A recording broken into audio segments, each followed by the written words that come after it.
Sénèque, lettre 123. Mœurs frugales de Sénèque, fuir les apologistes de la volupté. Harassé d'avoir fait une route plus incommode que longue, je suis arrivé à ma maison d'Albe fort avant dans la nuit. Je n'y trouve rien de près que mon appétit. Que faire? Je m'étends fort las sur ma couche. Cuisinier et boulanger sont en retard.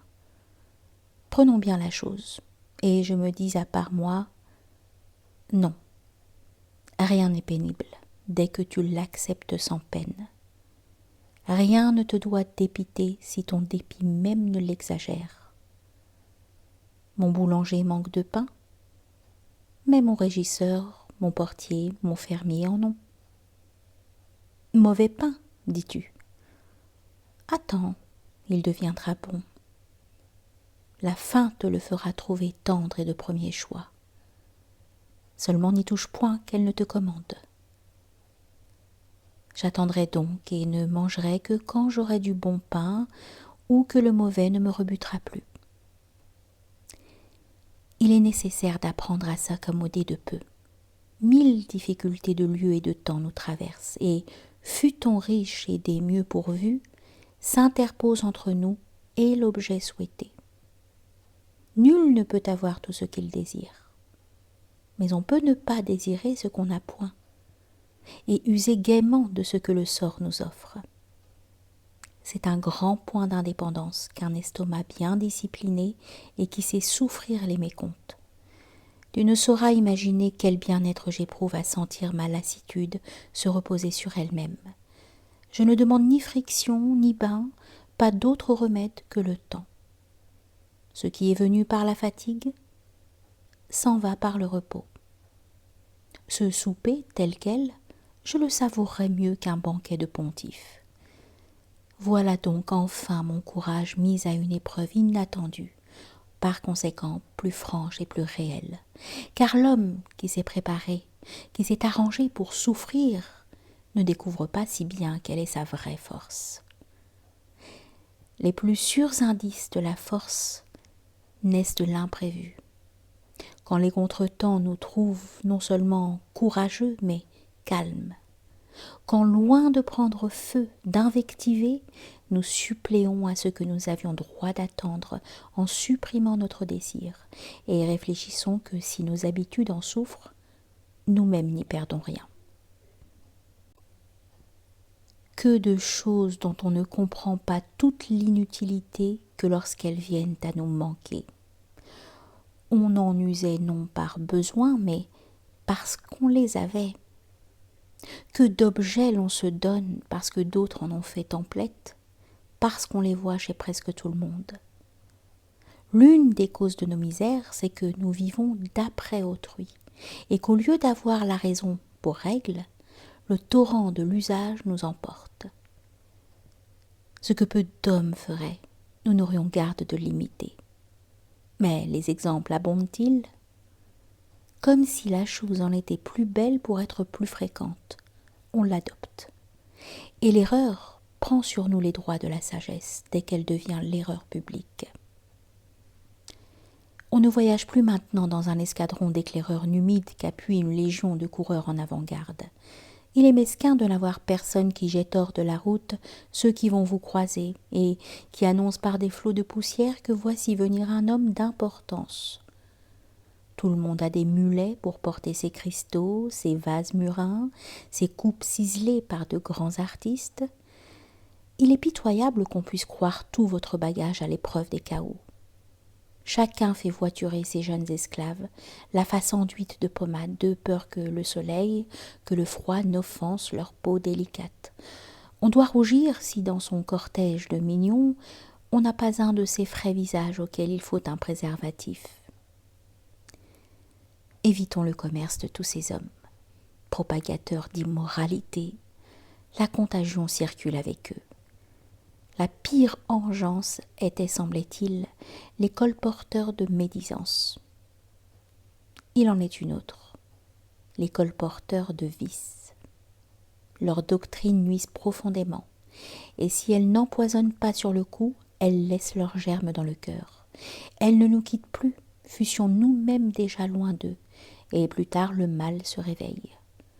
Comme au sortir d'une symphonie, notre oreille emporte avec elle cette harmonie et cette douceur des chants qui, enchaînant l'action de la pensée, ne lui permettent point d'application sérieuse. Ainsi les paroles de l'adulation et l'apologie des désordres retentissent en nous longtemps après qu'on ne les entend plus, et difficilement l'on bannit de son âme le concert enchanteur. Il nous poursuit, et il se prolonge, il revient par intervalles. Fermons donc l'oreille aux discours pervers, surtout aux premières insinuations, car dès qu'elles ont pris pied et se sont fait admettre, elles osent davantage. De là on arrive à nous dire la vertu, la philosophie, la justice, termes sonores, vides de sens. Le seul bonheur, c'est de traiter joyeusement la vie, manger, boire et jouir sans gêne de son patrimoine. Voilà vivre, voilà se rappeler qu'on est mortel. Les jours s'écoulent, la vie s'échappe pour ne plus revenir. Et l'on hésite. Que sert d'être sage? On est jeune, on ne sera pas toujours propre au plaisir. Pourquoi, à cet âge qui peut le goûter, qui le réclame, s'infliger l'abstinence? Vouloir mourir par avance, et tout ce que la mort nous enlèvera, se le retrancher dès maintenant. Tu n'as point de maîtresse, point de mignon pour rendre ta maîtresse jalouse. Tu sors chaque matin le gosier sec. Tes soupers sont d'un fils qui doit soumettre à son père son journal de dépenses. Ce n'est pas la jouir, c'est assister aux jouissances des autres. Quelle folie de te faire le gérant de ton héritier, de tout te refuser pour que ton ample succession d'un ami te fasse un ennemi, d'autant plus joyeux de ta mort qu'il en recueillera davantage. Ces gens moroses au front sourcilleux, censeurs de nos plaisirs, ennemis d'eux-mêmes, pédagogues du genre humain, compte-les pour moins qu'une obole, et préfèrent hardiment bonne vie à bonne renommée. Propos à fuir non moins que ces voix à portée desquelles Ulysse ne voulut passer que lié à son mât. Ils ont le même pouvoir. Ils chassent de nos cœurs patrie, famille, amitié, vertu. Leur doctrine, plus dégradante encore, envoie l'homme se briser aux écueils d'une vie de honte et de misère. Il vaut bien mieux aller droit son chemin, et s'élever à cette hauteur où plus rien n'a de charme pour nous que l'honnête. Et nous pourrons y atteindre si nous savons faire deux parts des choses, dont les unes nous invitent et les autres nous repoussent. Ce qui invite, ce sont les richesses, les plaisirs, la beauté, les honneurs, tout ce qui nous flatte et nourrit ici-bas. Ce qui repousse, c'est le travail, la mort, la douleur, l'ignominie, une vie de privation. Eh bien, il faut s'habituer à ne pas désirer les uns et à ne pas craindre les autres. Luttons contre ces deux tendances. Fuyons ce qui nous invite, faisons face à ce qui nous attaque. Ne vois-tu pas combien l'homme qui monte diffère d'attitude avec celui qui descend? Qui suit une pente porte le corps en arrière, qui gravit se penche en avant, car si tu pèses en descendant sur la partie antérieure du corps, si pour monter tu le ramènes en arrière, te voilà complice de ta chute.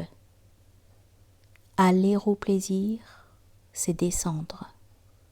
Pour les choses rudes et difficiles, il faut gravir, il faut de l'élan. Ailleurs, le frein est nécessaire. Penses-tu qu'ici je prétends que ceux-là seuls sont dangereux à écouter, qui vantent le plaisir et nous impriment la crainte de la douleur, déjà effrayante par elle-même? J'en vois d'autres non moins nuisibles, qui, sous le masque du stoïcisme, nous exhortent au vice. Que prêche-t-il en effet?